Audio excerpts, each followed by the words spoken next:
예전에 한 청년이 여자친구를 사귀다가 이제 군대에 입대를 했습니다. 여자친구를 너무 사랑하고 또 너무 보고 싶어가지고 이 청년이 부대에서 매일 편지를 썼습니다. 군 생활이 힘들고 고단했지만 하루도 빠지지 않고요. 날마다 정성을 다해서 편지를 써서 사랑한다, 보고 싶다, 이 여자친구한테 자신의 마음을 전했습니다. 드디어 3년의 군 복무 기간이 거의 끝났습니다. 그래서 기다리던 이제 제대 날짜가 며칠 앞으로 다가왔습니다. 근데 제대를 며칠 남기지 않고 여자친구한테 연락이 왔어요. 이 여자친구 하는 말이 내가 다른 남자랑 결혼하니까 헤어지자라는 그런 소식이 왔습니다. 청년이 크게 실망을 했습니다. 3년 내내 본인이 정말로 정성을 다해서 열심히 편지를 쓰고 이렇게 이야기를 했는데도 여자친구가 갑자기 고무신을 거꾸로 신으니까는 이 군대에 있는 청년이 크게 상처를 받았습니다. 도대체 어떤 사람이랑 결혼을 하는가라고 이렇게 알아봤어요. 알아보니까는 이 청년이 3년간 편지를 썼는데 3년간 이 청년이 쓴 편지를 매일같이 그 여자친구에게 배달해준 우체국 직원, 우체국 배달부랑 결혼을 한다는 것입니다.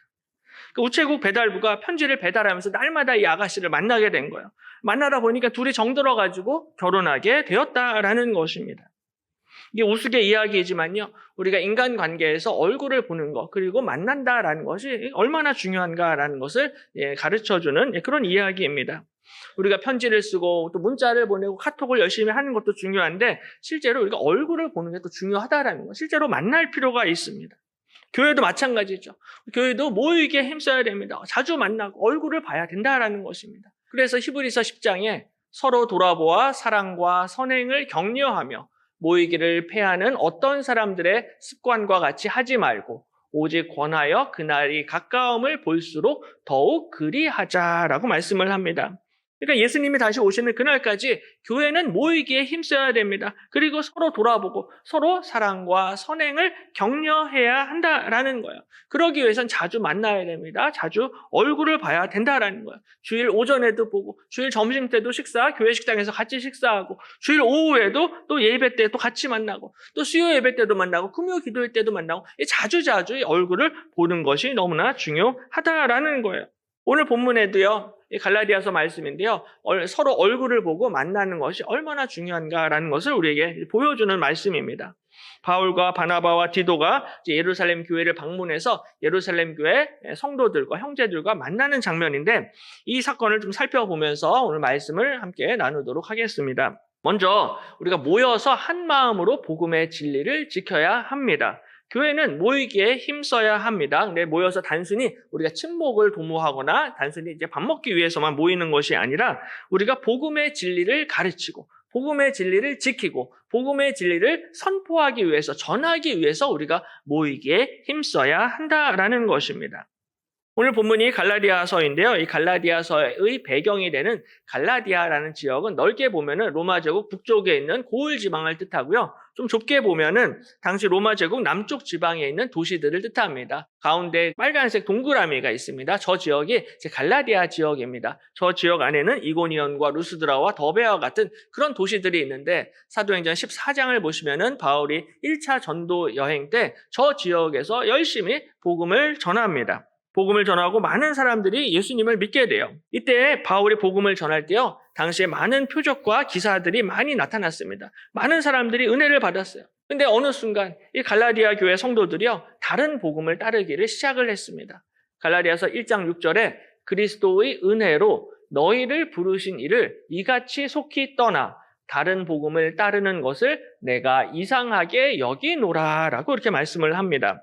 그러니까는 다른 복음을 따르는 사람들이 있었습니다. 그런데 이같이 속히 떠나 예수님의 은혜로 너희를 불러주셨는데 어떻게 이렇게 금방 떠날 수 있는가? 어떻게 이렇게 속히 떠나서 다른 복음을 따를 수 있는가? 바울이 굉장히 이상하게 여겼습니다. 이상하게 생각했어요. 어떻게 이렇게 빨리 하나님의 은혜를 버리고 하나님을 떠나 배신할 수 있는지 너무 이상하다라는 거죠.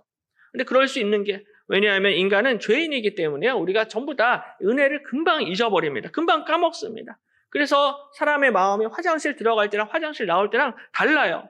그래서 정말 내가 급하고 아쉬울 때는 머리를 조아리고 그렇게 잘하지만은 그냥 뒤돌아서면요, 그냥 금방 배신하고 돌아서고 뒤에서는 다른 말 하는 것이 그게 사람입니다. 인간의 마음이 갈대와 같아서 금방 은혜를 잊어버립니다. 우리도 믿음 생활, 신앙 생활을 하다 보면요, 은혜 받을 때가 있습니다. 하나님이 우리의 기도에 응답을 해 주실 때가 있어요. 이번 여름에도 우리 청년부, 유치부, 어린이부, 여름 성경학교 또 수련회가 잘 마무리가 됐습니다. 청년들과 우리 어린이들이 큰 은혜를 많이 받았습니다.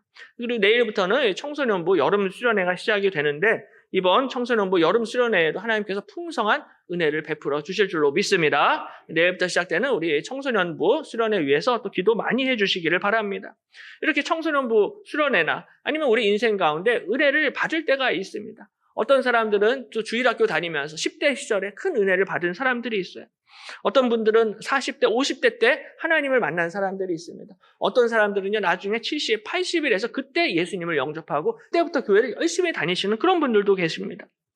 문제는 그때는 내가 은혜를 많이 받았는데 시간이 지나면요, 누구나 다 이 은혜를 금방 까먹고 은혜를 잊어버릴 때가 있다라는 거예요. 주일학교 다닐 때는 그렇게 열심히 다녔는데 고등학교를 졸업하고 나면요, 떠나는 안타까운 자녀들의 모습을 볼 때가 많습니다. 고등부 때는 그렇게 열심히 앞에서 찬양을 하고 기도를 했는데 다른 지역으로 대학을 가고 취업을 하면요, 그냥 거기서 그냥 믿음 생활을 놓아버리는 거예요. 그동안 받았던 은혜, 간절히 기도했던 거 다 잊어버리고 하나님을 떠나는, 하나님의 은혜를 잊어버리는 안타까운 모습을 볼 수가 있습니다. 근데 오늘 이 갈라디아 교회 성도들도요, 금방 하나님을 떠났습니다. 그렇게 은혜 받고 그렇게 복을 받았는데 그냥 금방 떠나서 다른 복음을 따랐다라고 말씀을 합니다. 바로 이러한 상황에서 사도 바울은 이 갈라디아 교회 성도들에게 다시 한번 자신이 전하는 예수 그리스도의 복음을 다시 한번 정리하고 소개하고 가르치는 말씀이 오늘 갈라디아서 말씀입니다. 복음을 다시 설명을 하는데요. 1장 11절에 형제들아 내가 너희에게 알게 하노니 내가 전한 복음은 사람의 뜻을 따라 된 것이 아니니라. 이는 내가 사람에게서 받은 것도 아니요 배운 것도 아니요 오직 예수 그리스도의 계시로 말미암은 것이다 라고 말씀을 합니다. 바울이 가르치는 복음, 바울이 전하는 복음, 이 갈라디아서 말씀은요, 바울 자신의 개인의 생각이 아니다라는 거예요. 사람의 뜻을 따라 된 것도 아닙니다. 사람에게서 받은 것도 아니고 누구한테 배운 게 아니었습니다. 그게 아니라 예수님이 직접 계시로 바울에게 가르쳐 주셨고 그 말씀을 갈라디아 교회에 가르쳤고 그 말씀을 갈라디아서로 기록이 돼서 우리가 지금 하나님의 말씀, 성경 말씀을 읽고 있는 것입니다. 그러니까 바울이 어떤 사람이나 어떤 스승한테 배운 게 아니었습니다. 베드로나 아니면 예루살렘 교회에서 배운 것이 아니라 하나님이 직접 가르쳐 주셨어요. 그래서 바울이 예수님의 부르심을 받았을 때 바울은 혈육과 의논하지 않았습니다. 바울보다 먼저 사도가 된 야고보나 베드로나 요한 이런 사도들 만나지 않았어요. 그게 아니라 바울이 아라비아로 들어갑니다. 아라비아에서 3년간 생활을 하고 거기서 말씀을 묵상을 하고 전도합니다. 그러다가 3년 후에 잠시 베드로를 만나려고 이제 한 15일 정도 예루살렘을 방문을 하게 됩니다. 그리고 오늘 본문의 1절에 보면요, 그 후로부터 14년이 또 지나게 됩니다. 14년 후에 바울이 다시 한번 예루살렘을 방문하는 것이 이제 오늘 1절 말씀입니다. 1절에 14년 후에 내가 바나바와 함께 디도를 데리고 다시 예루살렘에 올라갔나니라고 이렇게 말씀을 합니다. 14년 후에 바울이 바나바와 디도를 데리고 함께 예루살렘으로 올라갔습니다. 바울의 복음은 예루살렘에서 배운 것이 아니었습니다. 예수님께 직접 받은 계시의 말씀이에요. 그러니까 예루살렘에서 배운 것이 아니기 때문에 예루살렘에 특별히 빚진 것이 없었습니다. 굳이 예루살렘 사람들에게, 예루살렘 형제들에게, 예루살렘 사도들에게 인정을 받을 필요는 없었어요. 그래서 14년간 이렇게 크게 왕래를 하지 않았는데 14년이 지나니까는 바울이 오늘 결국 예루살렘으로 올라가게 됩니다. 이유가 있습니다. 2절에 보면은 계시를 따라 올라갔다라고 말씀을 합니다. 그러니까 하나님이 계시를 주셨어요. 너 바울아 이제 예루살렘으로 올라갈 때다라고 계시의 말씀을 주셨습니다. 그래서 그 계시를 따라 올라가 내가 이방 가운데서 전파하는 복음을 그들에게 제시하되 유력한 자들에게 사사로이 한 것은 내가 다름질한 것이나 다름질한 것이 헛되지 않게 하려 함이라 라고 말씀을 합니다. 계시를 따라서 하나님의 말씀대로 하나님의 뜻대로 바울은 예루살렘을 방문을 했습니다. 하나님께서 바울에게 너 이제 예루살렘으로 가서 네가 지금 이방인들에게 전하는 그 너의 복음을 그들에게 제시하라. 그들에게 너의 복음을 가르치라. 그들에게 너의 복음을 설명하라 라고 말씀을 하십니다. 하나님의 목적이 있습니다. 유력한 자들에게 사사로이 한 것은 내가 다름질하는 것이나 다름질한 것이 헛되지 않게 하려 함이라 라고 말씀을 합니다. 그러니까 유력한 자들은 예루살렘 교회의 사도들 뜻합니다. 베드로와 야고보와 요한 같은 이런 사람들한테 이 복음을 전했던 것이, 내가 복음을 다시 한번 설명을 하는 것이 바울이 지금까지 다름질하는 것이나 다름질한 것이 헛되지 않게 하기 위해서 그들을 찾아가서 그들에게 복음을 다시 제시했다라는 거죠. 바울이 이 예루살렘 사도들을 만난 이유는 바로 바울의 다름질이 헛되지 않게 하기 위해서, 바울이 지금까지 열심히 선교 사역을 감당을 했고 열심히 수고하고 헌신했는데 이 모든 수고와 헌신이 수포로 돌아갈 수도 있기 때문에 하나님께서는 바울에게 넌 이제 예루살렘에 가서 예루살렘 사도들에게 복음을 제시하라라고, 설명하라라고 명령을 하시는 것입니다. 바울은 예수님의 직접 계시를 받았습니다. 그래서 원칙적으로 굳이 사람들의 인정, 사람들의 동의를 받을 필요가 없었습니다. 왜냐하면 하나님이 직접 나에게 말씀을 하셨기 때문에. 그래서 지난 14년간 바울은 독자적으로 열심히 이방인 선교를 위해서 애쓰고 수고하고 복음을 전파했습니다. 근데 문제는 이 예루살렘 교회, 모교회죠. 이 모교회의 어떤 후원과 지지가 없다 보니까요, 바울이 계속해서 여러 사람들한테 공격을 당하고 또 핍박을 많이 당했습니다. 바울의 사도권, 바울의 정통성에 대해서 많은 사람들이 트집을 잡고 공격을 했어요. 그러니까 바울과 예루살렘 교회가 별로 이렇게 왕래가 없다 보니까는 사람들이 그 사이에 틈을 파고 들어가지고 이간질을 했어요. 이간질을 해서 바울을 공격하고 바울을 비난했습니다. 오늘날도요, 우리 선교사님들이 많이 수고하고 고생하시는데 대부분의 선교사님들이 전부 다 교단에 속해 있습니다. 아니면은 파송교회가 있고 협력교회가 있습니다. 혼자서 단독적으로 하는 경우는 거의 없어요. 물론 혼자서 하셔도 상관은 없어요. 그럼에도 불구하고 우리 선교사님들이 교단 소속으로 아니면 파송교회 파송과 협력을 받아서 사역을 하시는 이유는 그 현지에서 불필요한 오해가 일어나지 않도록 그렇게 선교사님들이 교단과 또 교회와 좋은 관계를 맺는 것이 너무나 중요합니다. 그러니까 좋은 교단, 좋은 교회에 소속이 돼 있으면요, 누가 뭐라고 할 사람이 없어요. 특별히 이단 시비에 휘말리지가 않습니다. 선교주에서. 그러니까 혼자서 하는 것보다는 항상 이런 좋은 교단과 좋은 교회의 도움과 후원과 기도가 너무나 중요하다라는 거죠. 그러니까 바울이 오랫동안 이 예루살렘 교회와 이 소통을 하지를 않으니까는 이 불필요한 말들이 많이 생겼던 거예요. 그래서 바울이 지금까지 열심히 다름질한 모든 수고와 헌신이 이게 수포로 돌아갈 수 있는 그런 위험이 있었습니다. 바로 이러한 상황에서 하나님께서는 그래서 바울에게 네가 이번에 예루살렘으로 올라가라라고 말씀을 하시는 거예요. 이제 바울아, 너는 예루살렘 사도들과도 좀 더 적극적으로 화합하고 연합할 필요가 있다라고 가르쳐 주시는 것입니다. 바울뿐만이 아니라 교회도 마찬가지입니다. 교회 안에도 우리가 여러 많은 부서들이 있어요. 교회학교가 있고요. 전도회가 있습니다. 교회학교 안에는 또 유치부 있죠. 어린이부 있죠. 청소년부, 청년부, 이 다양한 부서가 있습니다. 여전도회, 남전도회가 있고요. 선교부, 전도부, 그린대학 등 많은 부서들이 있습니다. 전부 다 열심히 하세요. 근데 부서마다 다 특색이 있고 각 부서마다 근데 원하는 바들이 약간씩 다 다를 수가 있습니다.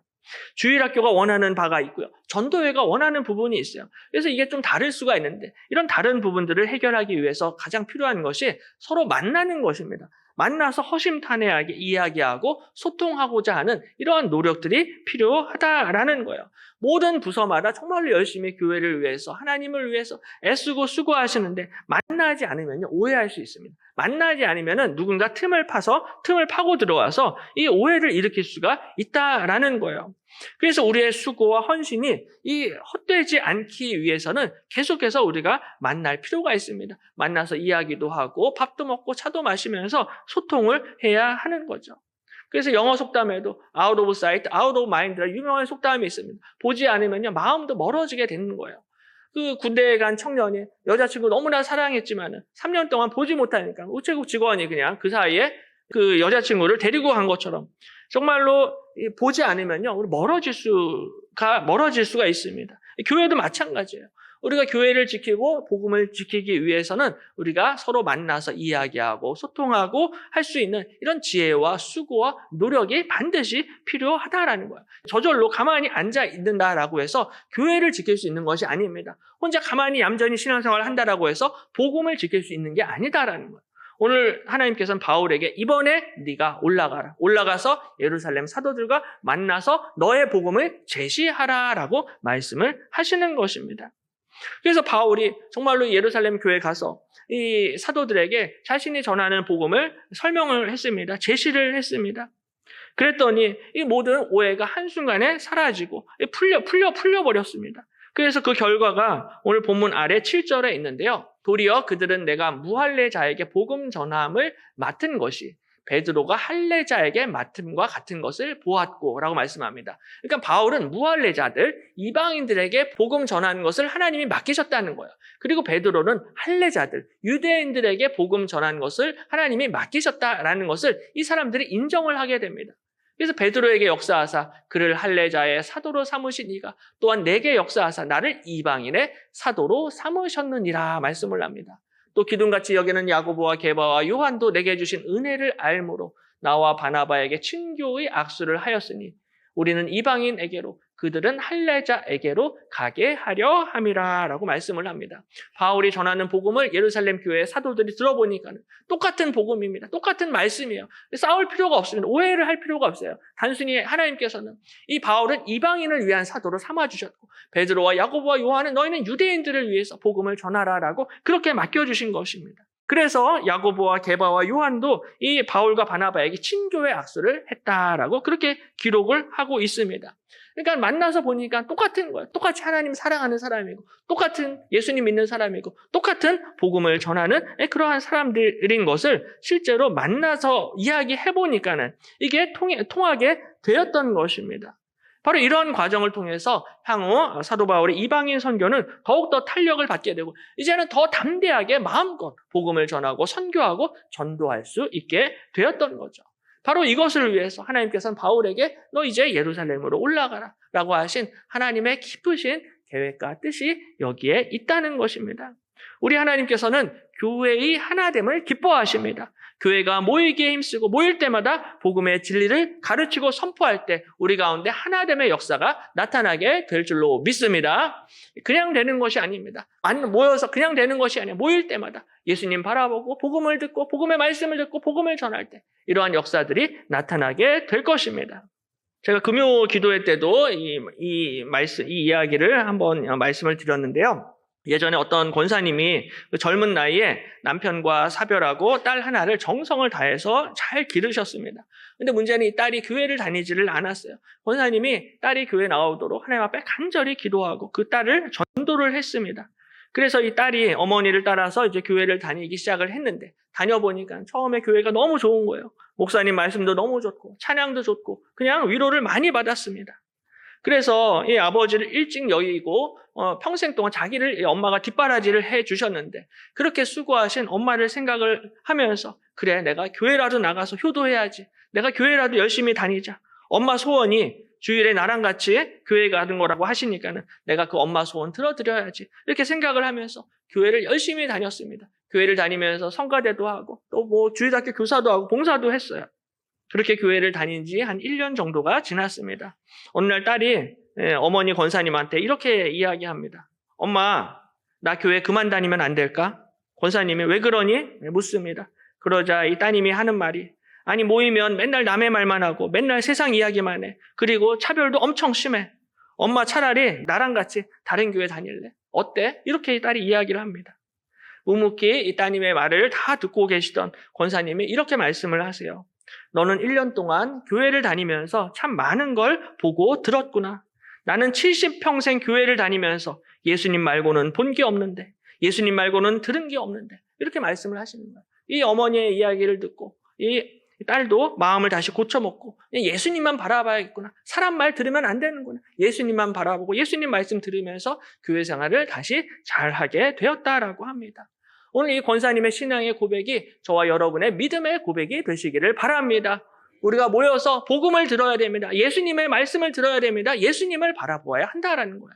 모여서 사람의 말을 나누고 사람의 말을 듣는 것이 아니라 하나님의 말씀을 듣고 예수님의 복음을 듣게 될 때 그때 바로 하나님께서 우리 교회 가운데 풍성한 복과 은혜를 허락해 주실 줄로 믿습니다. 또 한 가지는요. 우리가 복음에 합당하게 생활을 해야 합니다. 모여서 우리가 열심히 복음의 진리를 가르치고 설명하고 전하는 것도 중요한데 문제는 우리의 삶과 우리의 생활이 이 예수님의 복음과 일관돼야 됩니다. 합당해야 되고 일치가 되어야 한다라는 거죠. 바울이 하나님의 말씀에 순종을 해서 예루살렘으로 올라갔습니다. 올라가서 이제 예루살렘 교회 사도들과 복음을 제시하고 복음을 이야기하면서 우리가 똑같구나. 똑같이 예수님 안에서 형제 자매구나. 똑같은 복음을 전하고 있구나. 이렇게 좋은 시간을 보냈습니다. 근데 3절에 보면요. 그러나 나옵니다. 그러나 나와 함께 있는 헬라인 디도까지도 억지로 할례를 받게 하지 아니하였으니라고 말씀을 합니다. 바울이 14년 만에 예루살렘에 왔는데 혼자 오지 않았습니다. 바나바와 디도를 데리고 함께 예루살렘 교회를 방문을 했어요. 바나바는 아시는 것처럼 사도행전에 보시면요. 자신의 밭을 팔아서 전액을 전부 다 교회에 헌금을 했던 굉장히 신실한 사람입니다. 그러니까는 전 재산을 하나님께 바친, 교회에 바친 사람이다 보니까 예루살렘 교회에서도 당연히 이 사람은 인정할 수밖에 없고 칭찬할 수밖에 없는 그런 사람이었습니다. 그러니까 바울이 바나바를 데리고 간 것은 바울에게 있어서 굉장히 큰 힘이 되었을 거예요. 왜냐하면 바나바가 워낙 교회에서 존경받는 사람이었으니까. 그리고 또 한 사람 데리고 갔는데 디도를 데리고 갑니다. 이 디도는 유대인이 아니라 헬라인, 이방인입니다. 그래서 이 디도는 이방인이었는데 이 바울을 만나서 예수님을 믿게 됐어요. 예수님을 영접을 했습니다. 그러니까 디도는 이 바울이 열심히 전도하고 선교한 그런 바울의 사역의 귀한 열매다라고 볼 수가 있습니다. 그래서 유대인들뿐만이 아니라 이방인들도 얼마든지 예수님 믿을 수 있다는 것을 증명하는 증거가 바로 디도라는 사람입니다. 그래서 아마도 바울이 이방인 사역의 열매를 보여주기 위해서 아마 디도를 예루살렘 교회로 데리고 왔을 것입니다. 요새도 선교사님들이 종종 이제 한국에 오시고 또 우리 교회도 방문을 하시는데요. 오실 때 종종 그 현지 교회 성도들 또 현지 교회 학생들을 이렇게 데리고 오실 때가 있습니다. 그 현지 교회 성도들과 학생들 데리고 오셔서요. 또 한국 문화도 이렇게 보여주시고 한국 교회도 소개해 주시고 또 그곳에서 또 한국에서 공부하고 싶어하는 이런 학생들, 외국인 학생들이 또 한국에서 공부할 수 있도록 그렇게 돕는 사역도 하십니다. 왜냐하면 정말 현지 교회 성도들, 현지 학생들이 그 선교사님들에게 있어서 정말로 소중한 전도의 열매, 사역의 열매인 거예요. 정말로 일평생 전도해서 정말로 이 한 영혼을 구원하고 이 한 영혼이 예수님 믿는 것을 우리에게도 보여주시고 증거가 되는 거죠. 근데 디도에게 바울에게 디도가 바로 그러한 소중한 전도의 선교의 열매였습니다. 근데 문제가 생겼습니다. 이 디도가 예루살렘 교회에 왔는데요. 예루살렘 교회 일부 유대인들이 디도가 이방인이기 때문에 할례 받지 않은 것을 알았습니다. 그래서 이 디도에게 할례를 받으라라고 강요하기 시작을 했어요. 바울은 이 사람들이 가만히 들어온 거짓 형제들이다라고 말씀을 합니다. 4절에 보시면은 이는 가만히 들어온 거짓 형제들 때문이라. 그들이 가만히 들어온 것은 그리스도 예수 안에서 우리가 가진 자유를 엿보고 우리를 종으로 삼고자 함이로되라고 말씀을 합니다. 그러니까는 교회 안에 가만히 몰래 들어온 거짓 형제들이 있었습니다. 예루살렘 교회 안에는 베드로와 요한과 야고보와 같은 훌륭한 사도들도 있었지만 그 안에는 거짓 형제들도 있었다라는 거예요. 이 사람들이 자신의 정체를 숨기고 은근슬쩍 교회 안에 침투했습니다. 근데 이 사람들이 가만히 몰래 들어온 이유가 있는데 바로 예수 안에서 우리가 가진 자유를 엿보고 우리를 종으로 삼고자 함이로되라고 말씀을 합니다. 그러니까 이 거짓 형제들이 이 이방인 성도들이 가진 자유를 엿보았습니다. 염탐했어요. 그리고 그 이방인들을 다시 자신들의 종으로, 율법의 종으로 삼고자 했습니다. 이 유대인들은 어려서부터 본인들은 열심히 율법도 지키고 신앙생활을 열심히 했습니다. 근데 이방인들 보니까는 율법을 별로 안 지키는 거예요. 율법에 얽매이지 않고 자기들 마음대로 신앙생활을 합니다. 한국 사람들 보니까 유대인들은 원래 돼지고기를 먹을 수가 없습니다. 그리고 비늘 없는 생선도 먹을 수가 없어요. 근데 이제 한국 사람들 보니까 삼겹살도 너무 잘 먹는 거예요. 그리고 비늘 없는 장어나 이런 미꾸라지, 추어탕 이런 것도 너무나 잘 먹는 거예요. 근데 이 유대인들이 봤을 때는, 이 거짓 형제들이 봤을 때는 우리는 힘들게 이렇게 믿음 생활을 하는데 보니까 이방인들은 할례도 받지 않고 이 돼지고기를 마음대로 먹고 음식법도 지키지 않고 날과 달과 절기도 지키지 않는 이런 이방인들의 모습을 보고서는 본전 생각이 났습니다. 그래서 안 되겠다. 이 이방인들도 제대로 믿음 생활을 하려면 다시 율법으로 끌고 들어와야겠다. 이렇게 생각을 했습니다. 율법의 종으로 삼으려고 했던 거죠. 예루살렘 교회는요, 이방인 교회가 아니었습니다. 오히려 유대인 중심의 그런 교회였어요. 바울의 홈그라운드도 아니었어요. 그러한 어떻게 보면 이제 호랑이 굴에 바울과 디도가 들어간 거죠. 그리고 그 호랑이 굴 안에서 이 유대인들이 디도에게 억지로 할례를 받게끔 막 이렇게 압력을 가하고 강요했습니다. 바울도 굉장히 곤란했을 거예요. 왜냐면은 바울이 좀 소통하려고, 오해를 풀려고 예루살렘을 방문을 한 거잖아요. 그런데 분위기 좋았는데 갑자기 유대인들이 할례를 받아야 된다라고 막 부담을 주고 강요를 하니까는 바울 입장에서도 굉장히 난처했을 것입니다. 분위기가 좋은데 갑자기 할례 문제 때문에 분위기가 싸늘해졌습니다. 근데 바울이 이러한 유대인들의 압력에 굴복하지 않습니다. 그러나 나와 함께 있는 헬라인 디도까지도 억지로 할례를 받게 하지 아니하였다라고 말씀을 합니다.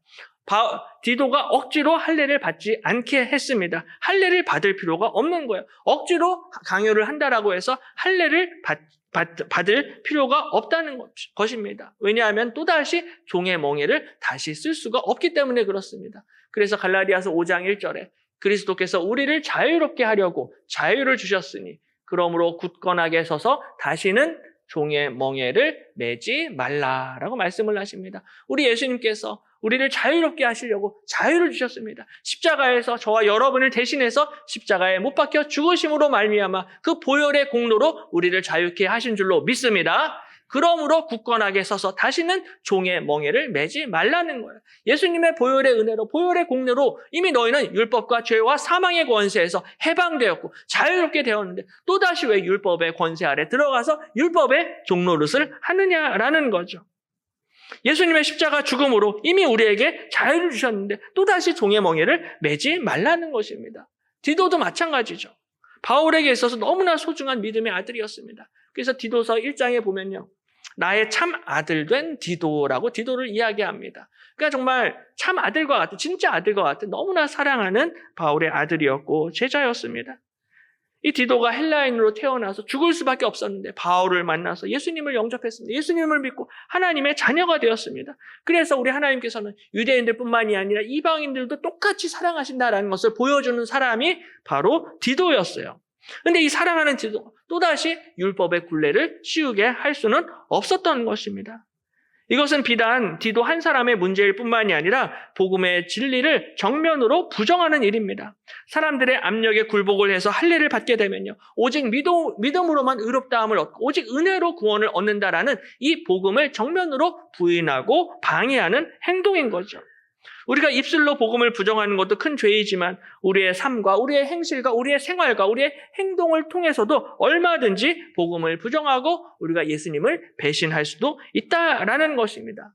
말로는 믿음으로 구원을 얻는다라고 하지만 실제로 우리의 삶과 생활과 행동과 행실에 있어서 복음과 일치되지 못하고 복음에 합당하지 못하게 된다라면 그것도 역시 똑같이 복음의 진리를 방해하고 복음을 부정하는 것이다 라고 말씀을 하는 거죠.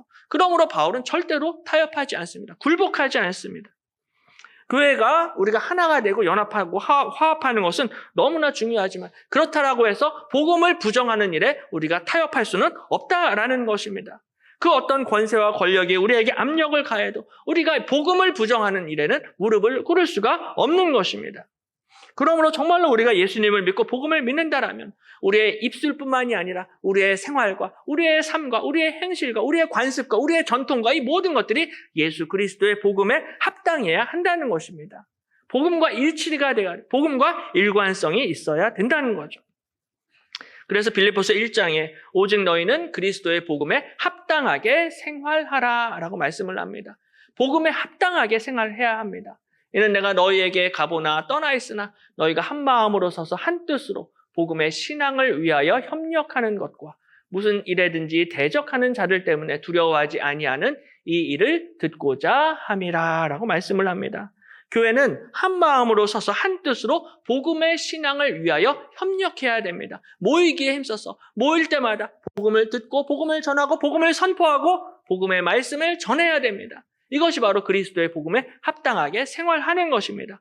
뿐만 아니라 무엇이든지 무슨 일에든지 대적하는 자들 때문에 두려워하지 말아야 한다는 것입니다. 항상 복음의 말씀을 듣고 복음을 전파할 때마다 항상 대적하는 사람들이 있습니다. 가만히 교회에 들어온 거짓 형제들이 있습니다. 이 사람들이 항상 복음을 회방하고 어지럽게 할 때에도 두려워하지 말라는 것입니다. 담대하라. 주님만 의지하며 담대하게 복음을 증거하고 전파하라는 것입니다.